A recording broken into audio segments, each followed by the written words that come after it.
want to just like come to my house on Saturday. Come to your house. I'm just zoning out on the Saturday. wall until I hear you struggle, and then I give you a little nod. What if every time you open TikTok or Instagram, you were met with a warning label?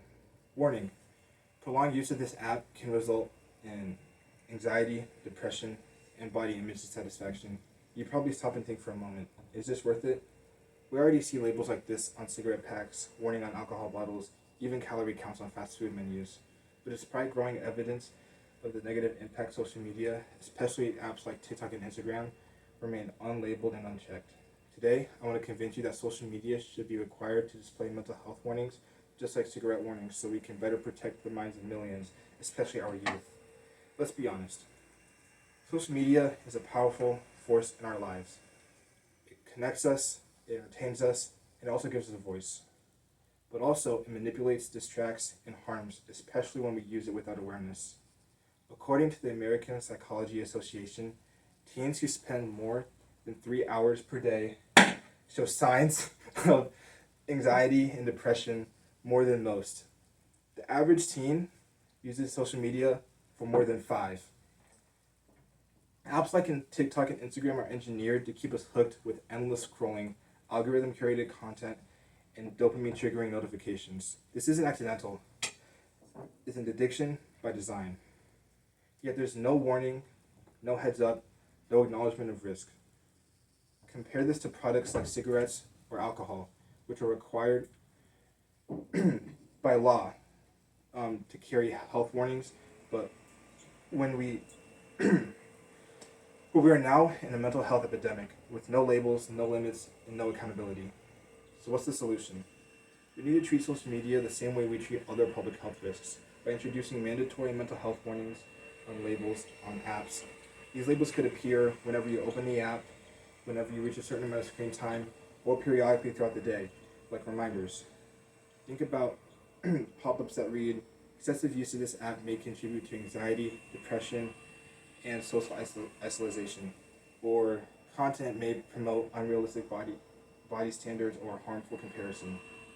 These aren't scare tactics, these are facts, backed by research from organizations like Royal Society for Public Health and the Center for Humane Technology, both of which have found strong links between social media and declines in mental health well-being.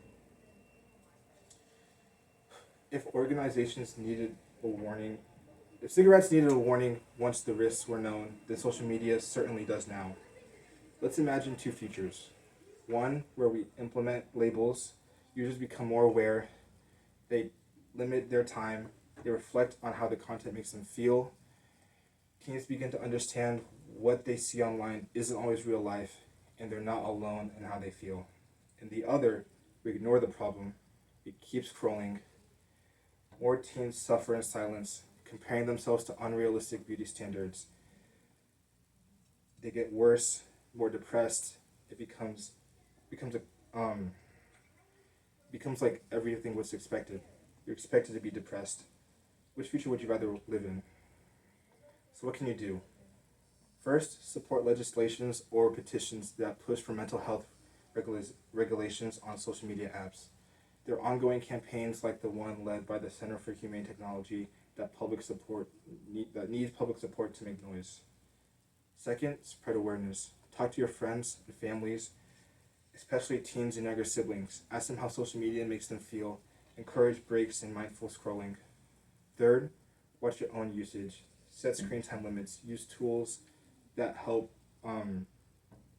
limit your time. Challenge yourself to scroll less and live more. It starts with small changes. It starts with you.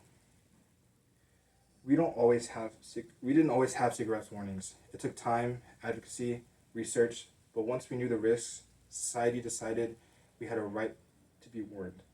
Same applies now. Social media is a powerful tool, but it also carries serious mental health risks. That's why we demand mental health warning labels on apps like TikTok and Instagram. Let's stop pretending that endless scrolling is harmless. Let's speak up, take action, and make digital spaces safe for everyone. Because awareness is the first step to change. Thank you. Good job.